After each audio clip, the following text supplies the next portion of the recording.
Right now, as you listen to this, your eyes are basically burning through more energy per gram of tissue than, well, almost any other organ in your body. Oh, absolutely. They really do. It's wild. They're this incredibly intense, just constantly running metabolic engine, and yet, I mean, we completely take them for granted. Yeah, we totally do. We treat our eyes like they're just these, passive, invincible glass camera lenses installed in our skulls, rather than highly complex, living tissue that requires massive amounts of daily upkeep. It is a really profound disconnect in how we view our own biology. I mean, we demand absolute perfection from our vision from the second we wake up to the minute we fall asleep. Right, without even thinking about it. Exactly. But we rarely think about the physiological cost of that demand until, well, until something goes wrong, Like when you can't read a text message without squinting. or your eyes just feel like sandpaper at the end of a long workday. Yeah, and the moment that happens, the moment the machinery stutters, we panic. And we start falling back on all these old wives' tales and grade school advice we learned decades ago to try and fix it. Which is usually not the best strategy. No, definitely not. So for today's deep dive, we are pulling from a remarkably detailed article. It's titled Visionary Truths: Debunking Eye Health Myths and Nutritional Facts. And it provides a much-needed reality check, because the sheer volume of well-intentioned but physiologically backwards misinformation out there is staggering. It really is. Yeah. So the mission for our deep dive today is to cut through all that noise. We're going to separate deeply ingrained eye health fiction from the actual biological facts. Which I'm very excited about. Same. We're going to explore the exact nutritional matrix your eyes fundamentally require to operate and give you a highly practical, evidence-based toolkit for protecting your vision over the long haul. It's going to be a good one. Okay, let's unpack this, starting with what I call the inevitability trap. There seems to be this collective cultural assumption that severe vision loss is just a normal, completely unavoidable part of getting older. Right, and that is one of the most pervasive fictions out there. Now, to be clear on the biology, aging is a real process. Your eyes do undergo structural changes as the decades pass. Right, like needing reading glasses. Exactly. The lenses inside your eyes naturally become a bit more rigid, which is why people eventually need those reading glasses. It's a condition called presbyopia, Got it. and the muscles controlling your pupils also slow down, which makes it harder to adjust when you walk from a bright room into a dark one. Oh, like when you're driving at night and those oncoming headlights are just blinding? Yes, you become much more sensitive to glare. But wait, if the lens is literally stiffening and the muscles are slowing down, isn't vision loss basically inevitable? Like, why is the idea of age-related decline considered a trap? Well, because there is a massive physiological difference between needing reading glasses for small print and suffering from severe debilitating vision loss. Oh, I see. Yeah, the assumption that severe deterioration is just part of getting older completely ignores the root causes of major eye diseases. Like what kind of diseases? Things like macular degeneration or diabetic retinopathy. The data strongly emphasizes that these threats to your long-term vision are deeply tied to your systemic health. Meaning your whole body, right? Exactly. Right. Managing your blood sugar, controlling your blood pressure, and staying physically active, those things dictate the health of the tiny blood vessels in your retina. Wow. So if you protect those vessels, you're protecting your vision well into old age. You are. So we shouldn't just throw our hands up in defeat when we hit a certain age. It's largely a vascular issue. But okay, if it's about blood sugar and blood pressure, where do the carrots come in? Ah, the carrots. Because the most famous fix for our eyes, the one literally every single kid is taught, is that eating carrots gives you perfect vision. It really is the ultimate nutritional legend, isn't it? Eat your carrots and you'll be able to see in the dark. Right. Generations of parents have used that line to force kids to finish their vegetables. But looking at the clinical data in our source, I have to ask, were they just lying to us? No. If carrots don't magically fix this vascular decline, why did they get this massive reputation? What's fascinating here is the specific mechanical process of how the body converts food into visual function. Carrots are incredibly rich in a compound called beta-carotene. Okay. And when you digest beta-carotene, your liver actively converts it into vitamin A, specifically a form called retinol. Retinol, like in skincare. Similar compound, yeah. But your retina takes that retinol and uses it to synthesize rhodopsin, Rhodopsin. right? And rhodopsin is the actual light-sensitive pigment in your eye that allows you to see in low-light conditions. Mm-hmm. So without vitamin A, you literally cannot process visual information in the dark. Okay, so The grade school teachers weren't entirely wrong about the night vision part. Beta-carotene provides the raw material. But here's where I see this falling apart based on the research. It sounds a lot like putting gas in a car. How do you mean? Well, vitamin A is the gas in the tank. You need the gas for the car to run, obviously.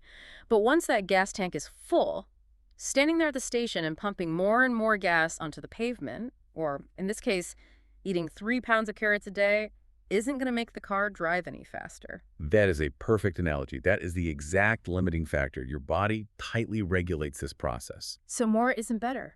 No, not at all. Once you have sufficient vitamin A levels to maintain normal rhodopsin production, surplus carrots do absolutely nothing to improve your baseline eyesight. They won't give you superhuman night vision. No.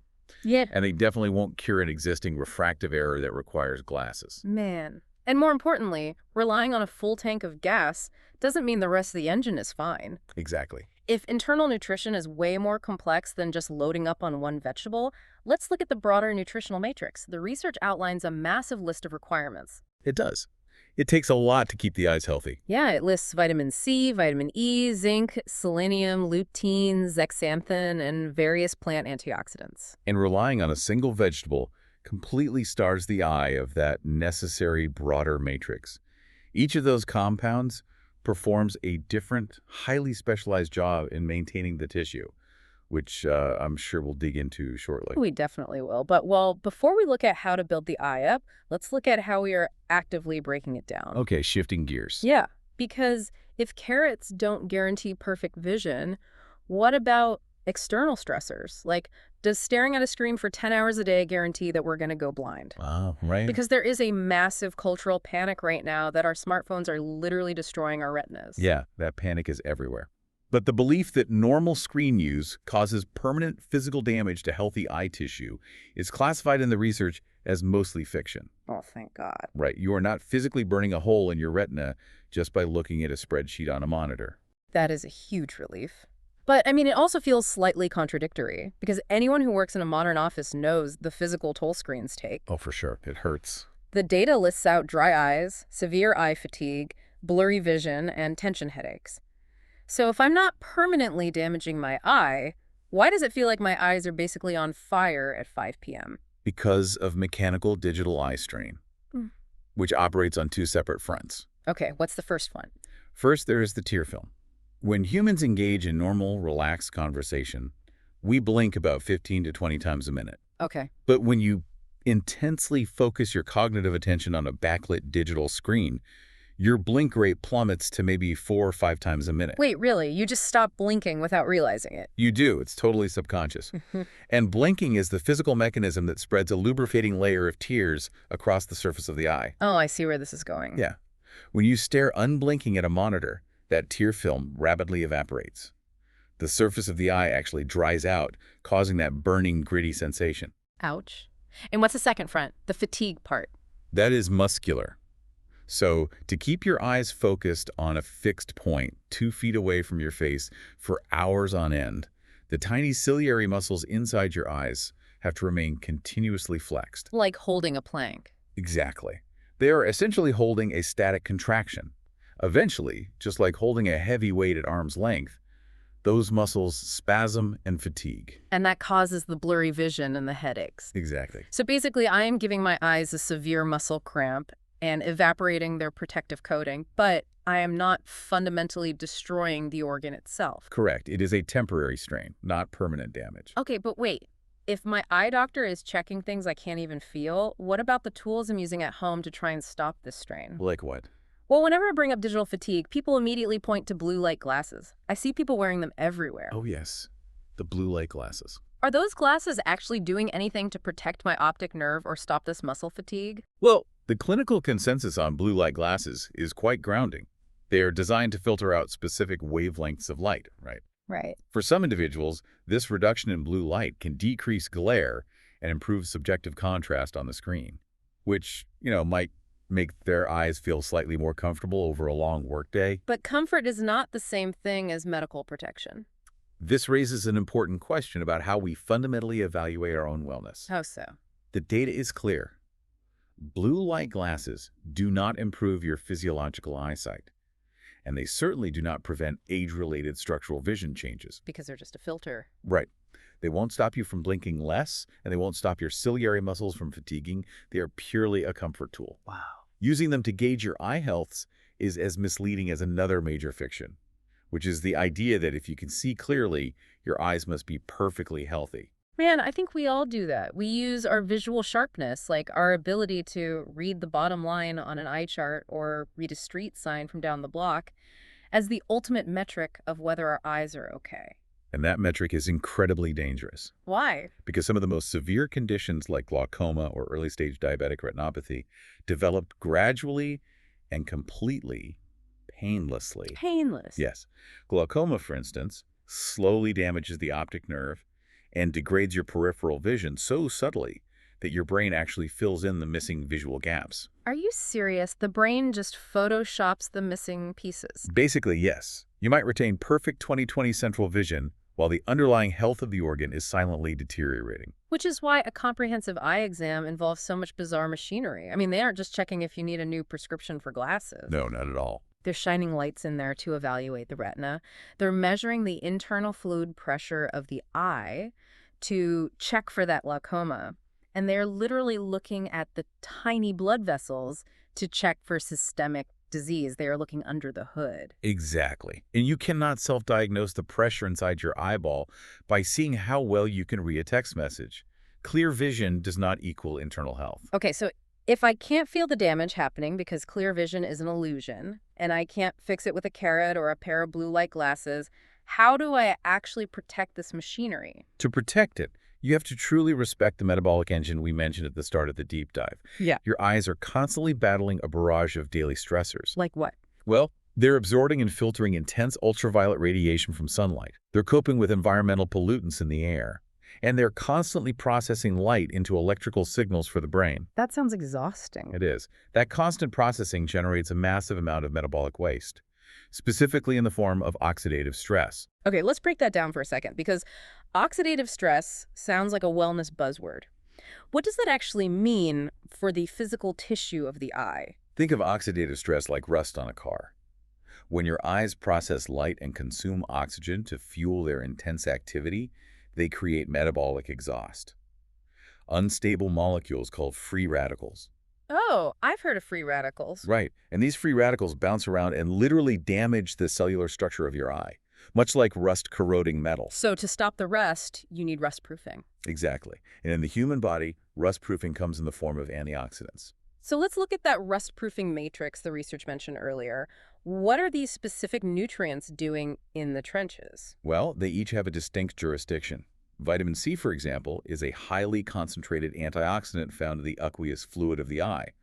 It directly neutralizes those free radicals. Okay, and vitamin E? Vitamin E is a fat-soluble antioxidant, meaning its specific job is to protect the delicate lipid cell membranes throughout the eye from breaking down. Got it. And what about the plant stuff, lutein and zeaxanthin?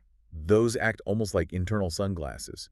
They physically accumulate in the retina and help filter out harmful, high-energy light wavelengths before they can even create oxidative stress. That is incredibly cool. What about zinc? That was on the list, but it's a mineral, right? Not a vitamin. Zinc's mechanism is fascinating. Remember how we talked about the liver converting beta-carotene into vitamin A? Yeah, the gas in the tank. Well, that vitamin A has to actually travel from the liver up to the retina to be used. Zinc acts like a shuttle bus. A shuttle bus. Yeah, it physically binds to the vitamin A and transports it through the bloodstream to the eye, where it's then used to produce melanin, another protective pigment. So if my diet is low in zinc, it doesn't matter how many carrots I eat. That vitamin A is just stranded at the liver because there's no bus to take it to the retina. That is the mechanical reality of it. The nutrients entirely rely on each other. It takes an incredible amount of specific fuel to keep that metabolic engine running and rust-free. It does. But this leads perfectly into another major trap. Because when busy people hear that complex list of nutrients, their first instinct isn't to meticulously plan out a diverse diet. No, usually not. Their first thought is, great, I'll just swallow a massive multivitamin pill that has all of that in it, and my eyes will be invincible. Which is complete fiction. Yeah. No dietary supplement should ever be viewed as a magic fix or a standalone cure. So you can't just pill your way out of bad habits. Absolutely not. Your eye health is dictated by a deeply complex web of factors. It is your nutritional intake, yes, but it's also your genetic predispositions, your chronological age, any existing medical conditions like diabetes, and your daily environmental exposure. A supplement can't rewrite your DNA or make you 20 years younger. Exactly. Supplements are gap fillers. They work best when they're integrated into a much broader, proactive lifestyle.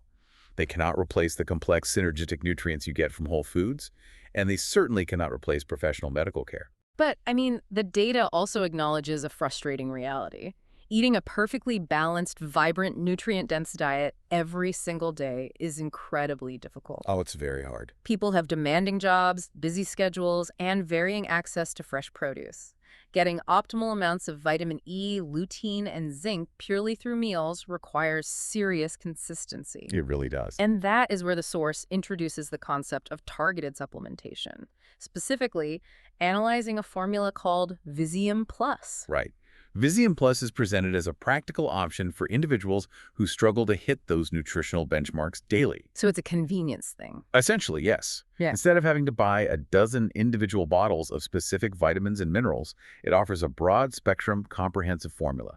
It combines the vitamins and minerals we discussed with plant extracts and medicinal mushrooms, all to provide a wide base of nutritional support in one format. But the source attaches some very aggressive disclaimers to this, which I think is crucial to highlight. It is paramount that we mention them. The researchers explicitly state that Visium Plus is a dietary supplement, not a medical treatment. Right. It is formulated solely to provide nutritional support. It is not intended to diagnose, treat, cure, or prevent any ocular disease. It is a complementary safety net for your diet, strictly not a replacement for healthy habits. So what does this all mean?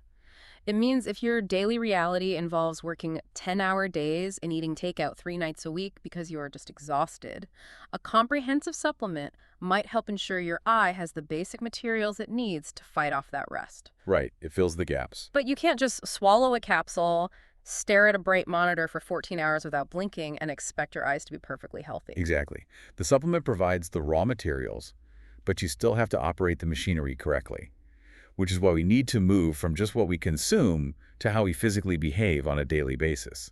Let's build that holistic eye care playbook. Safety nets are great, but how do we drive the car carefully? The source provides highly practical, evidence-based habits that anyone can start today. The first one directly combats that digital eye strain we detailed earlier. It is universally recommended by optometrists. It's the 20-20-20 rule. The 20-20-20 rule, okay. Yes. Every 20 minutes, deliberately look away from your digital screen and focus your eyes on an object at least 20 feet away for a full 20 seconds. And then mechanically, why does that work? It breaks the static contraction. Looking 20 feet away forces those exalted ciliary muscles inside the eye to relax and reset their focal distance. Ah, letting go of the plank. Exactly. Yeah. And just as importantly, taking that 20-second break usually triggers a natural blink response, which replenishes that evaporated tear film. Love that. 20-20-20. The playbook also hits on external protection. When you step away from the desk and go outside, wear high-quality sunglasses. Yes, absolutely. Because UV rays are essentially just radiation that accelerates the creation of those rust-causing free radicals, sunglasses are your physical shield. Beyond the external fields, foundational systemic habits are non-negotiable. Hydration is critical. Makes sense. Tears or water. Right. If your body is systemically dehydrated, it cannot produce an adequate high-quality tear film. That leads directly to chronic dry eye. The source also emphasizes getting high-quality sleep. The eyes literally do their physical recovery and flush out metabolic waste while your eyelids are closed and you're in deep sleep. So true. If you cut your sleep short, you are cutting their recovery time short. And finally, regular exercise, which admittedly feels super disconnected. Like, how do jumping jacks or going for a jog help my retinas? It comes back to the blood vessels. Behind your retina is a layer of tissue called the choroid, which is essentially a dense network of blood vessels. Okay. Because the retina is so metabolically hungry, it requires massive, constant blood flow to deliver oxygen, deliver that zinc and vitamin A, and carry away the metabolic waste. So exercise boosts that blood flow. Exactly. Cardiovascular exercise strengthens your heart and promotes robust, efficient blood circulation throughout your entire body, including that choroid layer in the eye. if we connect this to the bigger picture, We see that long-term visual wellness is never achieved by one single isolated action. You don't just eat a handful of carrots, or rely entirely on a pair of blue light glasses, or expect a daily supplement to perform miracles. it's all connected. It is the compounding synergistic effect of these daily biological habits working together. You know, it makes me think of an orchestra, like a symphony orchestra. You can't just have the percussion section playing, which is like just taking a supplement and expect a beautiful, complete song. That would sound terrible. Right. You need the strings, the brass, and the woodwinds all working together. You need hydration, sleep, UV protection, and regular eye exams all harmonizing to create the actual music of long-term health. That is a great way to look at it. The truth about eye health is rarely as dramatic or magical as the myths we grew up with, but it is infinitely more practical and empowering. Once you understand the machinery, you have the actual tools to maintain it. And that means the maintenance is entirely on you. So to the listener, as you are listening to this right now, what step can you take today? Just pick one small thing. Exactly. Maybe go drink a large glass of water to actively support your tear production, or literally right now, practice the 20-20-20 rule. Look away from the phone. Yeah, look away from your phone or your monitor and focus on something across the room for a few seconds. Allow those muscles to unclench. Or better yet, finally pick up the phone and schedule that comprehensive, dilated eye exam you've been putting off for 3 years. Those small, deliberate actions are what compound over a lifetime to preserve your vision. Here's where it gets really interesting. We noted earlier that during those comprehensive exams, doctors are closely evaluating your tiny blood vessels and your optic nerve. They are. The research established that healthy circulation and blood sugar are absolutely vital for preserving your sight. But think about the anatomy for a second. The eye is the only place in the entire human body where a doctor can look at naked blood vessels and a live portion of your central nervous system, the optic nerve, without having to make a surgical incision. It is quite literally a biological window. So consider this. The next time you look in the mirror, ask yourself, are your eyes simply the organs that allow you to look out and see the world? Or are they actually the ultimate, completely transparent, early warning window for a doctor to look in and see the hidden health of your entire cardiovascular and neurological system? It profoundly reframes how you look at your own biology, doesn't it? It really does. They aren't just cameras. They are the dashboard for your whole body. Thank you so much for joining us on this deep dive. Take care of your eyes, keep questioning those old myths, and we will catch you next time.